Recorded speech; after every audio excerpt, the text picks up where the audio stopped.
Сәлеметсіздер ме балалар? Ана тіл сабағы 49-шы сабақ. Бүгінгі тақырыбымыз сөйлемдегі сөздердің байланысы. Бірінші жаттығуға назар аударайық. Мәтінді түсініп оқы дейді. Тақырыбы Наурыз. Наурыз жыл басы. Бұл шығыс елдерінің бүкіл халықтық мейрамы. Ел оған сағынып жетеді. Наурыз мейрамында наурыз көже жасалады. Дастархан жайылады. Халық бір-бірін мерекемен құттықтайды. Наурызда алтыбақан құрылады, ән салынып, би биленеді, әртүрлі ойындар ойналады. Кеңес Оразбекұлы.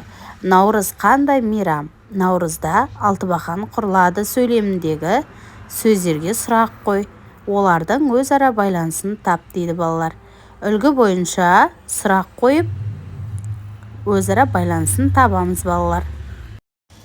Сөйлемдегі сөздер бір-бірімен байланыста болады. Олардың байланысын сұрақ қойып білеміз. Мысалы, бұлбұл бақта сайрайды. Бұлбұл қайтеді? Сайрайды. Қайда сайрайды?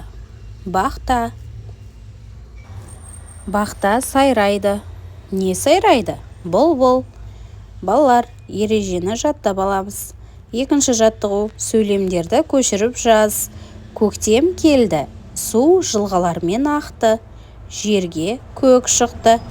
Сөздердің байланысын сызып көрсетеміз. Үлгі бойынша көктем келді деп көрсетіліп тұр. Солай қалғандарында байланысын табамыз балалар. Үшінші жаттығу, мақалды оқы және жатқа жаз. Бір тал кессең, 10 тал ек. Жаттап, жатқа жазамыз балалар.